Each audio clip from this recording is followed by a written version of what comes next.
When my son asked me if he could be involved in professional sport, I said yes, of course you can. And he said how? He said there's no one in sport who has any of the challenges that I do. My aim was to find these athletes, coaches, professionals, and interview them and share their stories so that we can show the world what is beyond perception.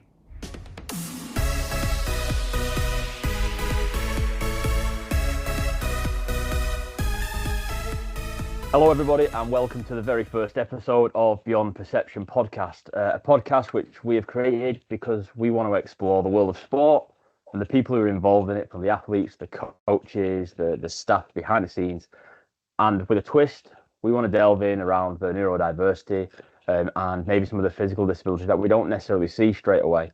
And within this podcast, our job is to talk to those people and figure out what it takes for them to be where they are, so that we can inspire as many people as possible. My name's Greg Mannion. I'm going to be one of your co-hosts this year, and alongside of me is Tatjana. Tatjana, thank you very much for joining me.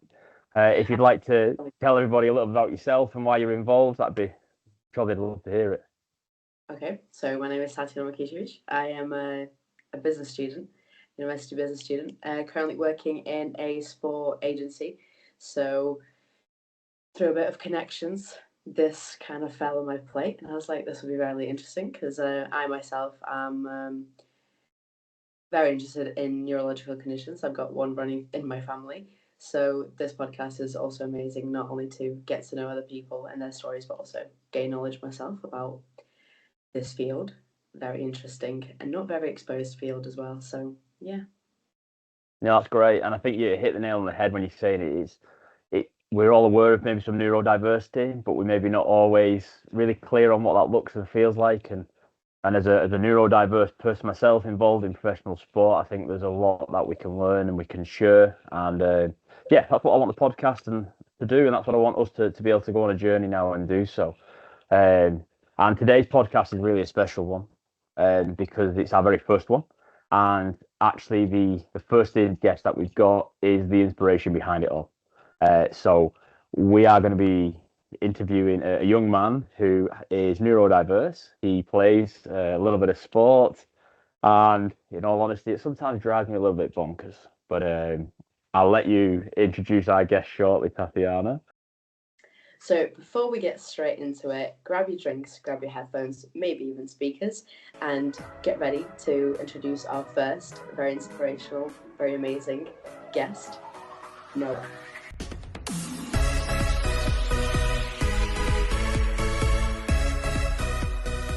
Hello and welcome our very first guest of the show, my son, Noah.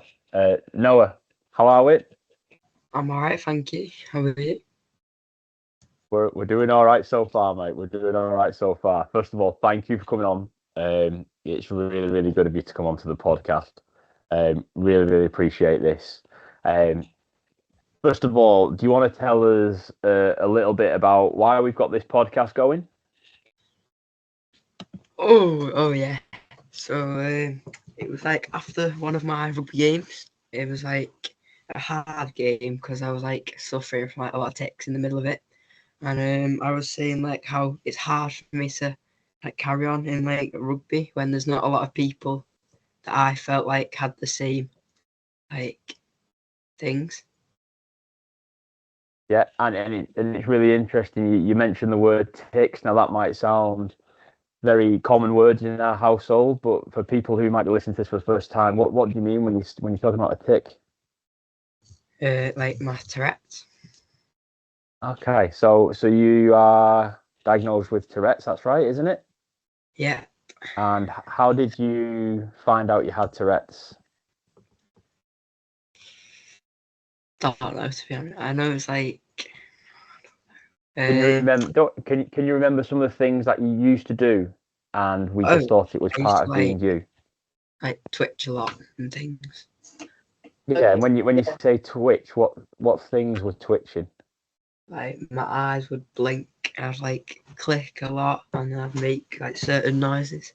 Yeah, because I think that's what I was going to ask, because when I see people, well, the very small amount of people I've seen with Tourette's, they either have verbal tics and a bit of a physical one, but I haven't.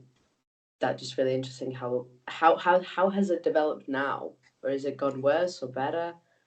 So some of them have like when we go through the process, we figured out a lot more of them and like how like the different types can be affected. So there's like a majority of them now, I'd say, are more like facial probably. Depending on the environment, they can be verbal.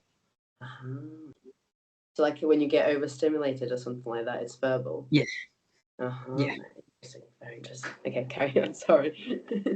And Noah, before we carry on with more about the neurodiversity, what about you as a young sportsman? What sort of things do you do? What have you been involved in? Tell us a bit about your sporting background. So I play rugby. Yeah. Yeah. And how long have you played rugby for?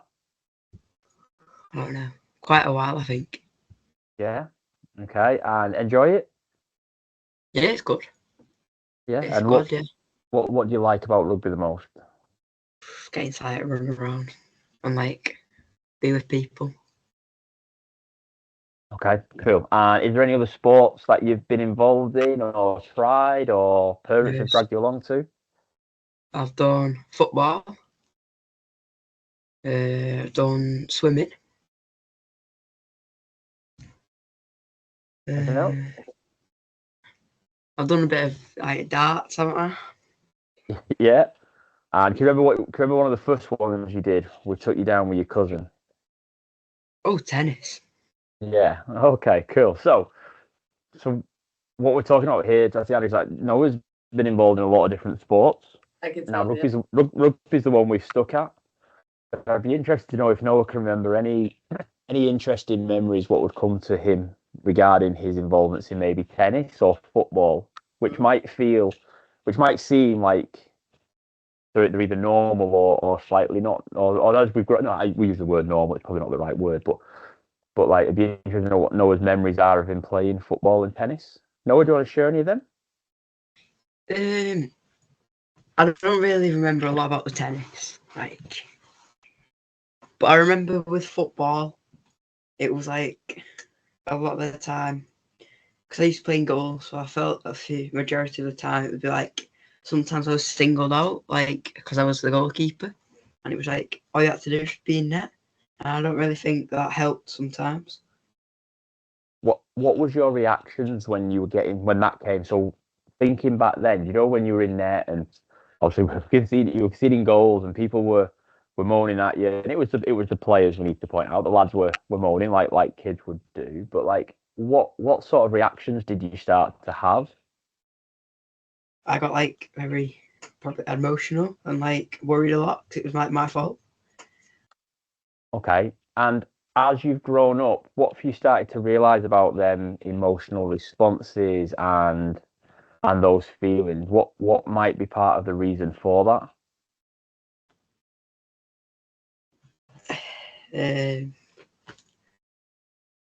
Is there something else that we could learn about you? That I don't like the pressure. I don't really like the pressure sometimes. Okay, so we talked about the pressure and that anxiety that brings on your Tourette. Is that right? Yeah. Yeah. Mm-hmm. And then what about that emotional response? Is there anything else, mate? Would that be like I'd probably say with my ADHD? That would be linked with like like that side of it. Okay, cool. Okay. Go on, Tatjana. I'm sure you've got some questions to talk to. So of course, first of all, it's amazing how active you've been all your life. I wonder, was that you or was your dad pushing you to do things? I'm joking. But no, what was the difference, if you can remember, between tennis, or you and tennis, you and football, you and rugby, you and swimming as well? Like which one? I'm guessing rugby because you stuck with it. Rugby is something that you feel most comfortable with, and I'm guessing it's a way to get the extra energy, or however, tell me what the proper term is, that stimulation, if you want, out, if that makes sense. Yeah, so I'd probably say like that is the case with rugby because I know it can be more like a physical sport, so I can get out a lot of that like energy and hyperactiveness. I suppose with like the tennis side, it was a lot of like back and forwards, and if you miss the ball, then that's all like the points and things. Probably that's the very same similar with football as well, being like the last like line of defense almost. Mm-hmm. Nice. Yeah. Well, Tatjana, carry on. How did you feel in swimming? Because or how long What? was it? How long did swimming take? So I think it was till like stage 2, and then I stopped because I was getting like I was like having a lot of like my Tourette's like in the water. I suppose that we didn't know at the time, like a lot of movements and things and noises. And then I picked it back up again and completed it, and then did my lifeguarding stages after that. Oh wow, congrats, well done. No, yeah, just because I've heard with a few more physical neurological conditions, like water helps a lot to actually calm yourself down. So I was just wondering if that was the case with you as well, or not really. But I'm guessing if you finished it all, possibly. Yeah. Yeah. Yeah, and just to add on that bit of detail to support knowing that Noah's swimming actually when he came back after having a break, he actually completed I think level 3 through to his lifeguard, and within around about 18 months he flew through the swimming. Like it became a very comfortable environment for him. That's amazing. But it was really really good to see.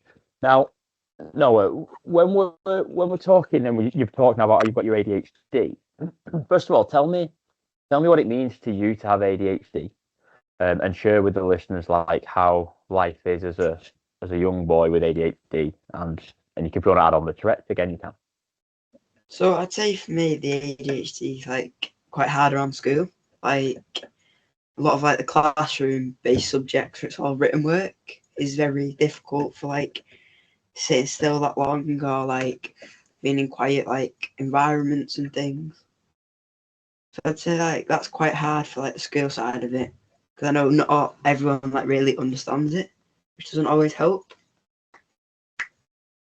And what's it like in the how do the teachers then react with you? How do people in the classroom react?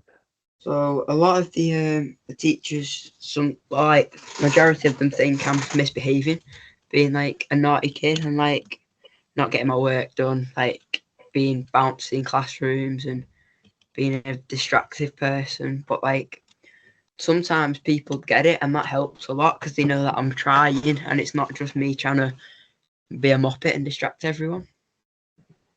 That's what I was going to ask, because I've got some friends who didn't even know they had a ADHD or autism, and school was really hard for them, and it never felt like teachers even understood them, or even taken into consideration.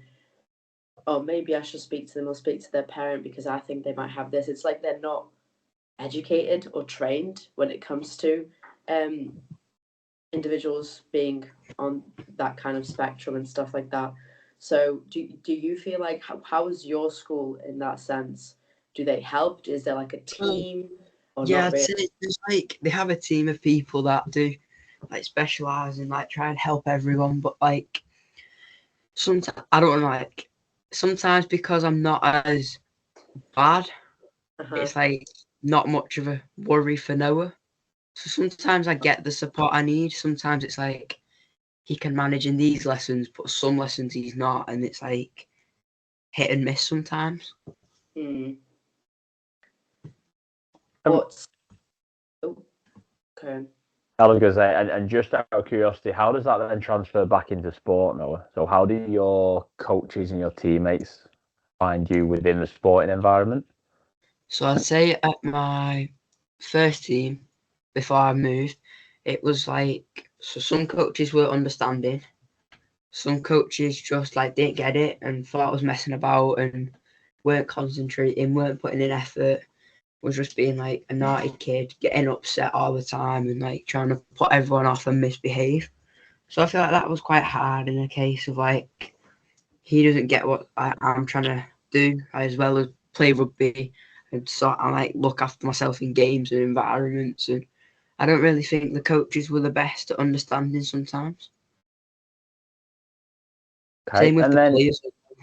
go on, carry on. I'd say same with the players as well, probably. Like, they wouldn't always get it. They'd probably think the same. Okay, and just what sort of environments do you thrive in? So, within the sporting context, where do you thrive as an athlete, and what things matter to help you within your neurodiversity? What did you say? Sorry. So, what sort of environments do you thrive in when you're in a sporting context? Well, I don't actually know. Okay, so it'd be interesting to know as we develop and as we progress and you learn more about yourself, whether you prefer the environments where coaches are on you all the time, or whether it's they give you the space to relax and become yourself, whether they give you them timeouts. Does things like that happen now, or is it? Yeah, I would say so, because I'd say the more open I am with them, like the more understanding they are and get, like, I'd say the longer I'm with that coach, the more developed their understanding will be of how I am in certain like environments, certain games, certain like, Yeah, I've got kind of following question. Regards coaches, teammates, teachers, when you basically feel like you need to ask for help, do you ask it easily, or do you find it hard to ask for help or to express how you feel in that moment? yeah, so I'd probably say sometimes it's like quite hard to like ask, because like a lot of the times it's just me in the class, or like with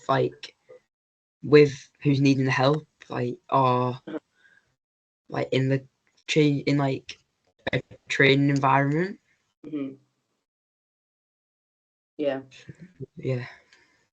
And if there was one thing that you could tell your teammates, coaches, teachers, one thing to basically help yourself, what would it be? Do you know? Have you ever thought about things like that?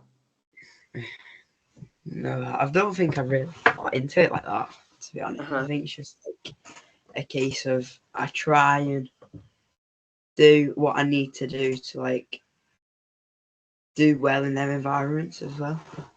Okay, well there you go. Exactly. So something like that. You want them to understand and acknowledge that you're also trying your best, and that they should basically take precaution in a way, and also understand that you are trying your best. Yeah. Oh, look, Noah, thank you very much for your time. Hopefully you can stay with us. We're got a couple of quick fire questions we want to ask you. But first of all, let's hear from our sponsors and our advertisements, and we'll be back shortly. Thank you for listening to another episode of the Beyond Perception podcast. It is now time to say a big thank you to our sponsors, the Brain Charity. They're a national charity based in Liverpool, founded to support all people with neurological conditions. They offer practical advice, emotional support, and a range of physical and social activities. How they achieve this is by organising a range of activities and events, for example, all the classes that they have in the Neuro Gym. They also work with physiotherapists to provide best support and care for you. But don't worry, they also have digital ways to connect and help you. How you can help them is by directly donating through their website, where you can fundraise a game or a marathon maybe. For corporations, you can work with them on organising different events, for example team building. They can also help you enhance your inclusivity policies, making your workplace more inclusive, and also you can refer any of your staff members with neurological needs to them for any of their facilities. To find out more how you can help the Brain Charity and how the Brain Charity can help you, visit them on their website, www.thebraincharity.org.uk. Support, raise awareness, and also raise understanding for all neurological conditions, and empower individuals and families to manage their condition and also realise their full potential. Massive thank you again to the Brain Charity for partnering up with us on this podcast and also letting us share this important message. Now let's carry on with the episode. Welcome back, everybody. Welcome back to our very first episode of Beyond Perception. We're joined by Tatjana, our co-host, and our special guest, Noah. Noah, we've got a couple of quick-fire questions that we just want to ask you. Answer them openly and honestly as you can. And again, you've been brilliant so far as a guest, so thank you very much. First question for you, Noah, is what would be the dream ambition of a job?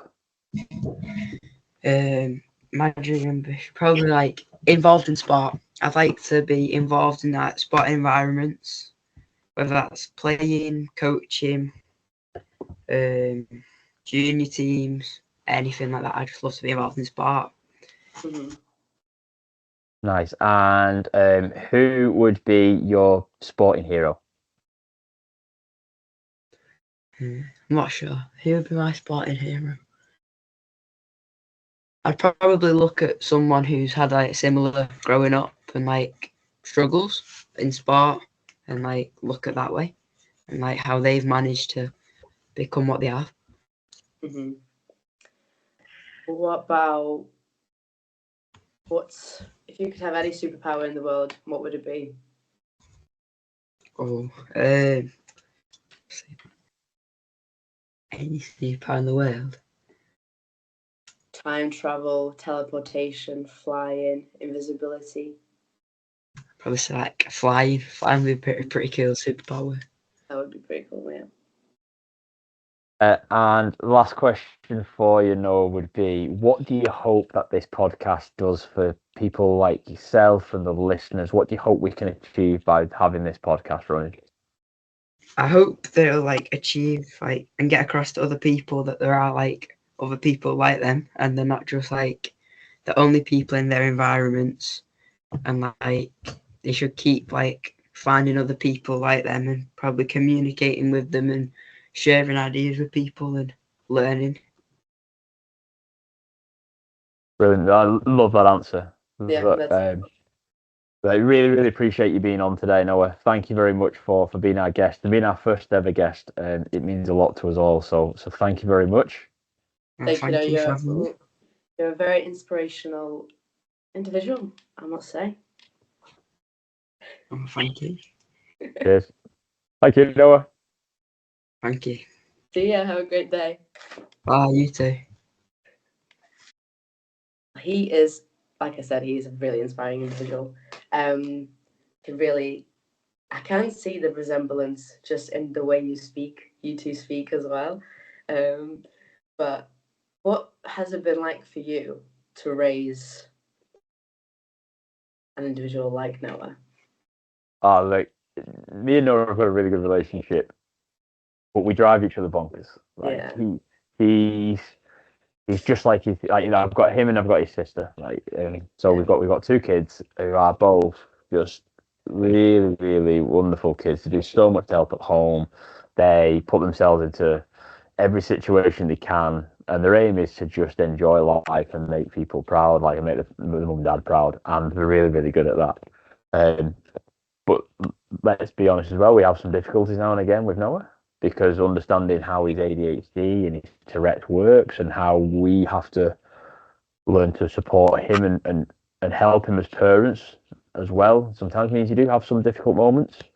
And then again, like probably being ADHD myself means we sometimes do have a little bit of a clash, and we can set each other off, and we can be really like giddy and silly and drive his mum and the wife crazy, or we can be really, really argumentative because we're just in that moment at that time. So there are tough moments, but yeah, it's as you just heard, it's great to be his dad. I do find it really interesting, like you said in episode 0, how you have realized that you might have something going on as well, just from him, and like what people would say and monitor, basically. Is there? Tell me if I'm crossing a line here, but is there anything that his sister is also showing that might be like a, or 100% as well? No, 100%, yeah. So we know through our own research in the house that neurodiversity tends to be genetic, and it was not something that we were aware of as such in our family. But as we've learned about Noah, then myself, and we've done our research, and yes, we definitely think that at times you'll see moments in his sister Isla who may be on that pathway as well. So again, as parents, it's about speaking to the right people, going seeing your local GP, talking to school and working with them, and finding all the ways that you can get support for them, because unfortunately the pathway and the diagnosis is such a long process that you have to be a little bit resilient around it, and you have to stick to, if you really believe it, you have to push it a little bit. And that's what we've had to do for both of them in order to get them as much support as we can. And I suppose it's the other side as well. It's not to label your child. So we have a phrase in our house. It's a reason for why they behave. It's not an excuse. And we push that message to us all constantly. So the ADHD is the reason why they do what they do, but it's not the excuse to get them out of trouble or to. And we really live by that in our house.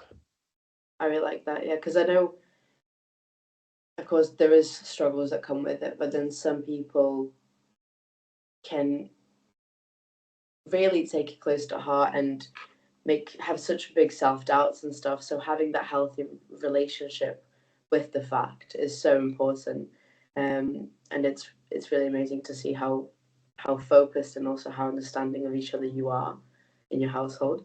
If that makes sense, it's just really amazing to me.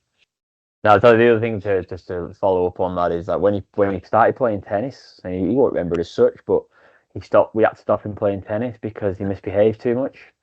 Oh, now it's again, as parents we didn't know, but individual sport 1v1, he misbehaves and gets bored and just slings balls all over. The coaches get frustrated with him, and as parents you think, right, it's not right for him. When he was in net, he was individually, he was on his own. He found it tough to concentrate. So the moments where he doesn't have to do anything, he switches off. Then the moments he has to do, it might be too late. Hence why he may have conceded his goals and things like that. So again, moments like that you don't recognise, and you maybe aren't just fully aware. Same with his rugby. Watch his rugby. It's like there are moments when he's got real good focus and clarity, and he can do things really well. But at times as well, we've had to take him off the pitch while he does some sort of self-medication. So he's got some techniques to help control his Tourette's. But again, they're not things that you would not necessarily see on a rugby pitch, and he's aware of that.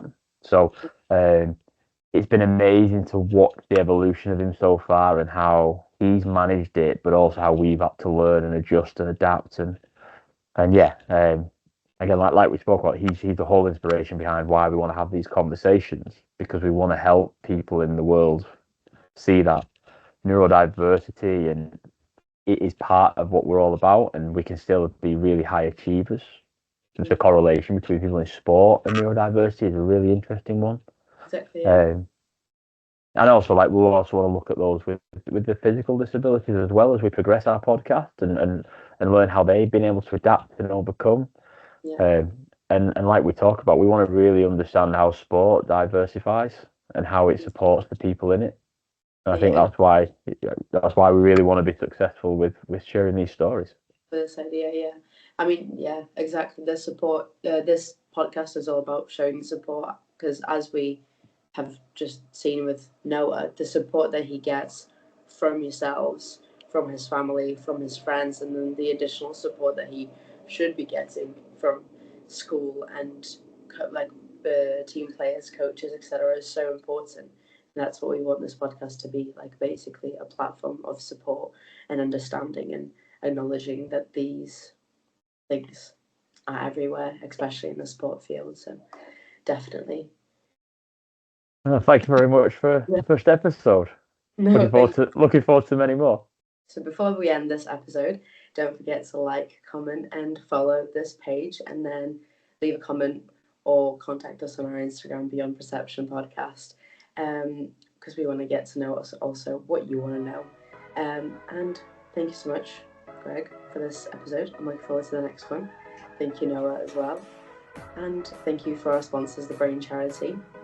And thank you, the listeners, for listening to this episode. Thank you.